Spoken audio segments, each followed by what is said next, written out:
Krishna dear Hare Krishna dear devotees, Dandavat Pranam, all Guru Srila Prabhupada and Gurudev. Om Namo Bhagavate Vasudevaya. Om Namo Bhagavate Vasudevaya. Om Namo Bhagavate Vasudevaya. Narayanam Namaskutya Narancheva Narottamam Devim Saraswatim Vyasam Tato Jayam Mudiraye Nashtaprayeshu Abhadreshu Nityam Bhagavata Sevaya Bhagavati Uttama Sloke Bhakti Bhavati Naistiki. Today we are reading Srimad Bhagavatam, Canto 5, Chapter 15, The Glories of the Descendants of King Priyavrata. Text 1.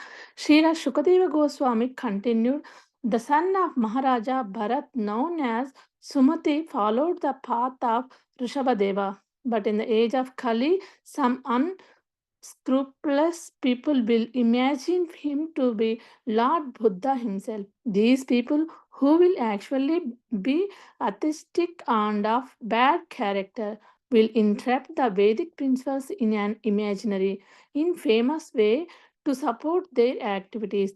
Thus, these sinful people will accept Sumati as Lord Buddha Deva and propagate the theory that everyone should follow the principles of Sumati. In this way, they will be carried away by mental concoction. Text 2. From Sumati, a son named Devatajit was born by the womb of his wife named Vruddhasena. Text 3. Thereafter, in the womb of Ashuri, the wife of Devajit, a son named Devadhyamana was begotten.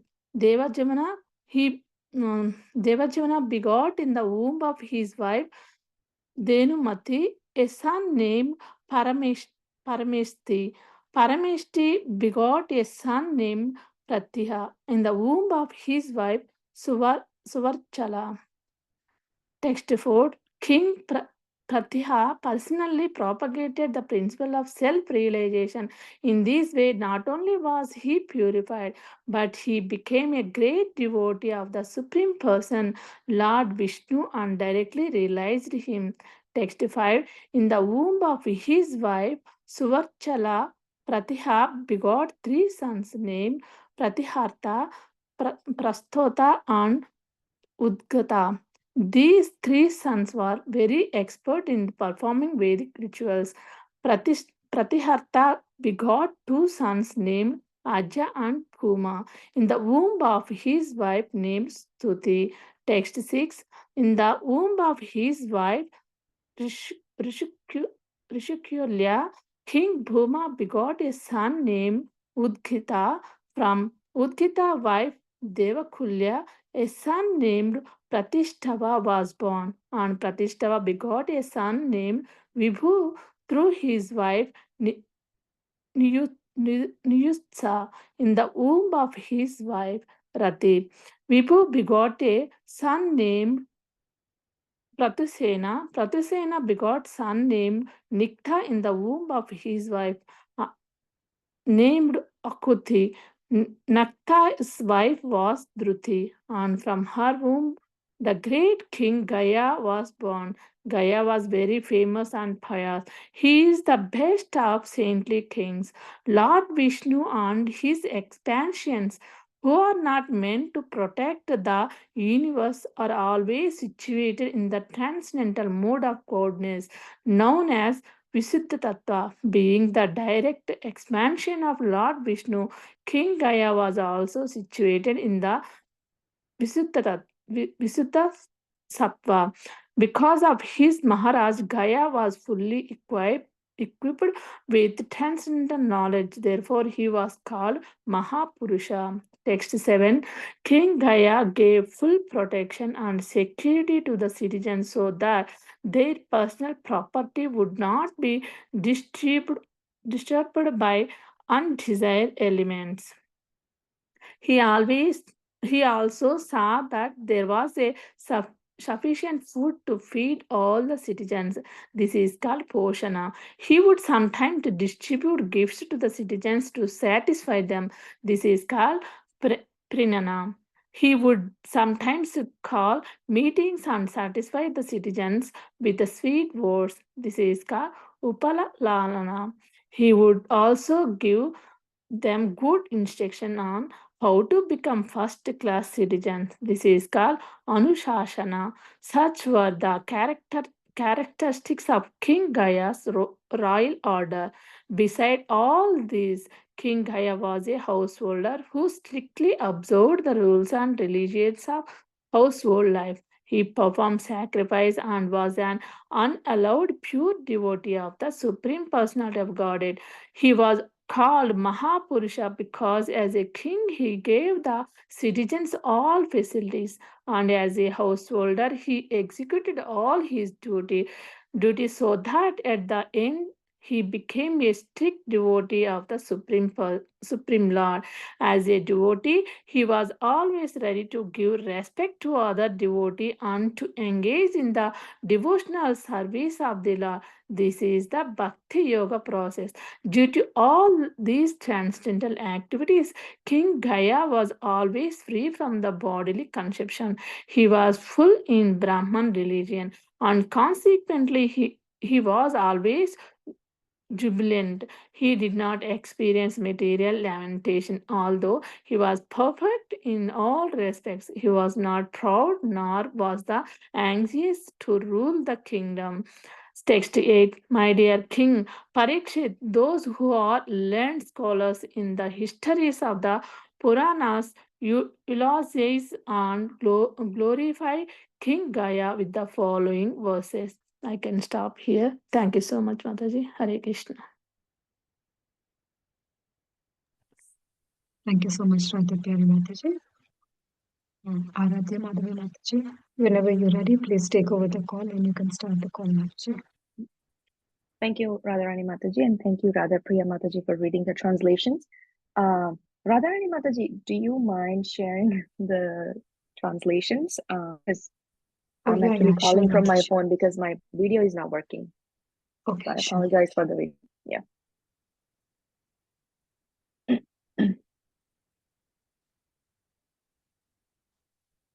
Thank you. Om Namo Bhagavate Vasudevaya. Om Namo Bhagavate Vasudevaya. Om Namo Bhagavate Vasudevaya. Namo Vishnu Padaya Krishna Pristaya Bhutale Srimate Bhakti Vedanta Swami Niti Namine Namaste Saraswati Devi Gauravani Pracharine Nirvisesha Shunyavadi Paschatya Deshatarine Jai Shri Krishna Chaitanya Prabhu Nityananda Shri Advaita Gadadhar Shivashadi Gaurabhaktivinoda Hare Krishna Krishna Krishna Hare Hare Hare Rama Rama Rama Hare Hare. Hare Krishna, dear devotees, thank you for joining today. So today's we only have from chapter 15. I only need to cover text 1 through 8, so it might go a little faster than expected. So quickly, so now we'll see in this chapter and the next few about names of descendants. It doesn't give much descriptions about them, except for a few kings in between. We'll hear more about them. And then this pattern continues till several cantos. So what is the reason behind this? Our acharyas explain two things. One, because remember in this canto, Srila Sukadeva Goswami is explaining about Priyavrat Maharaj.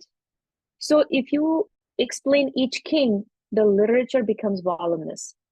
And number two, only certain descendants are very prominent and did some great things.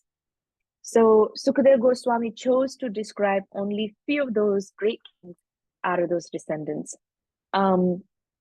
Another thing which we have heard so much from our senior devotees and acharyas, that because they were descendants of great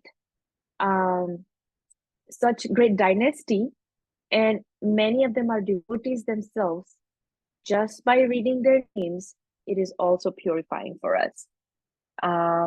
So another aspect is that when you hear which place the descendants were, who are their forefathers, it makes the narration authentic to confirm that these are not just stories or some people calling it mythology. These are not just made up things.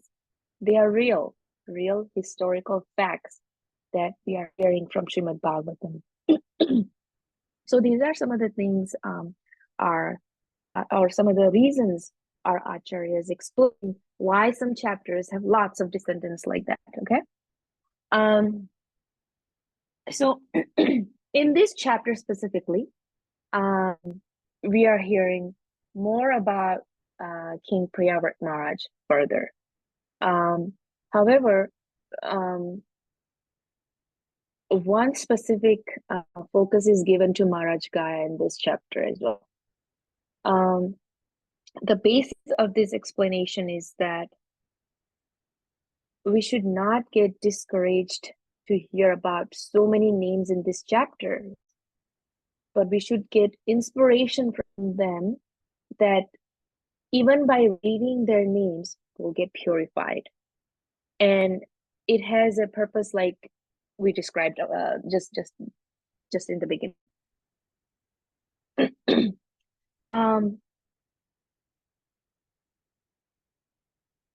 So just a quick recap. So in this canto, only in the 7th chapter, you heard about Bharat Maharaj, who married to Panchami, the daughter of Vishwarup, and he has 5 sons. One of the eldest son is Sumati. You heard that in the translation that Radha Priya Mataji read. And from this dynasty, we land at Pratiha, one of the descendants. This means in King Priyavrat line, King Rishabdev line, and King Bharat line, Sumati line, from the lineage, King Pratiha came. Understood? So from Bharat Maharaj's dynasty, from that dynasty, we heard that Pratiha, one of the descendants, and in King Priyavrat line, King Rishabdev line, King Bharat line, Sumati line, from lineage of that, Pratiha came. So only little explanation is given for King Pratiha in verses 4 and 5. What we hear is that Pratiha propagated the principles of self-realization. He purified himself and he directly realized the Supreme Lord. And he always remembered Supreme Lord also. And then he had a wife, and through his wife, Suvarchala, we heard had 3 sons who were expert in performing Vedic rituals. So I'm going to text 4, which is the verse of the day. You may want to read that and then go beyond if you would like. So in this purport, Srila Prabhupada is describing that when a devotee is pure and advanced, then he realizes the Supreme Personality of Godhead. And such a devotee who is already realized of the Supreme Lord, then his preaching will be very effective because he has personally realized himself. So that realized person, when he speaks, it touches the hearts of the people. And when we hear the pure devotee speaking, his realization is transferred to the devotees who are actually hearing. So when you hear like Srila Prabhupada, because he's a pure devotee, and there are so many other pure devotees in our movement, when we hear them, we want to keep hearing them. And then, their realization, we always think that, oh, Krishna exists, and thus our hearts get transformed. So when we want to help others, we need to cultivate the realizations of the Supreme Lord ourselves first. We need to purify ourselves. As Srila Prabhupada says, purity is the force. So we need to focus on our purity along with just sharing. So without our purity, our sharing will not be so effective. So that's something that we learn from this text 4, which is the verse of the day. Mataji, text 5, if you can go in the purport as well. So verses 6 to 15, but we are only going till 8 verses today. It talks about the glories of Maharaj Gaya. So how did Maharaj Gaya came? So remember in the same line from King Bharata, Sumati, Pratiha, in that same line, Bhuma came, and from Bhuma, several descendants are described. They haven't given much detail. Everyone is summarized in the 6th verse, but then finally they land at King Gaya, and Sukadev Goswami gives more descriptions on King Gaya from verses 6 to 15. So I'll have just a little description of what's actually in up until text end. So from Gaya, what we learn about is that what are the ideal qualities of a king and a devotee, and how does the ideal king rule? And then those are the things that you will learn from the narration given. I won't get into detail because tomorrow's speaker will be describing those. So in the 6th translation, you saw in the translation that the narration is given about King Gaya, that he was a very pious king. He's the expansion of Lord Vishnu, who came for protecting the universe, and he's fully equipped with transcendental knowledge, and that's an important quality also. And that he was the exalted king amongst the saintly Rajashris. So those are the things that we learn from that. And in the 7th verse, Mataji, can you go up? In the 7th verse, his ruling of the kingdom is being described. So why was it so exemplary? Because of his quality and his actions. So King Gaya ensured the physical protection of the property of the citizens. And he also ensured that the citizens have sufficient food, which is very important, right? And this is also called the act of nourishing. And as we know that this is the fundamental aspect of the ruling, that citizens are protected, they have sufficient food, and that king should protect the citizens and make sure that they have sufficient food, right, as we heard. And King Gaya, not only that, he spoke to citizens sweetly and provided whatever they lacked. Basically, he satisfied them, gave them food, instructions, so they become first-class citizens. Not only that, he showed from his own example that is how to live a life of a devotee. King was already a devotee, right? And how to follow the rules of varnashram like that. He performed his household duties. He performed different sacrifices. He was also pure in his devotion. And in the purport it says he was also called Mahapurusha. And why was he called Mahapurusha? Because he was a true representative of Lord Vishnu or Lord Krishna. And that's why King Gaya was called a Mahapurusha.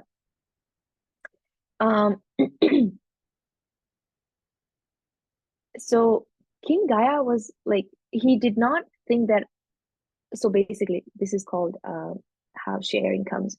So he did not think that he will just worship Krishna and he doesn't care about anybody.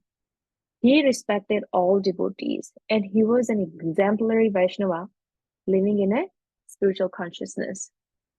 He was joyful and free from material influences. He was always in the service of the Supreme Lord. So these are some of the wonderful qualities described in verse 7. You can read up more about it, but you will hear more about it in the next few classes. So in text 8, more glories of King Gaia is described from 8 onwards. And so I'm just going to read the purport that in the text 8, it is the historical references to exalted kings serve as a good example for present rulers. Those who are ruling the world at the present moment should take lessons from King Gaia, King Yudhishthir, and King Prithu and rule the citizens so that they will be happy. Suddenly, the governments are levying taxes without improving citizens in any cultural, religious, social, and political way. According to Vedas, this is not commended. So, Srila Prabhupada is giving our leaders an instruction that, all of the previous kings, it should be followed, like how they followed and how the citizens were very happy. It should be followed, but in this era, in this Kali Yuga era, we won't see that. But hopefully, at least we as devotees, we can imbibe those teachings and spread it to others. So with that, thank you very much. Srila Prabhupada ki jai, Srimad Bhagavatam ki jai, all assembled Vaishnavas ki jai. Thank you very much. Hare Krishna. Thank you so much, Aradhya Mataji. Thank you all devotees for joining the call and attending the session. Hare Krishna. Hare Krishna, Hare Krishna. Mataji. Thank you. Thank you. Thank you.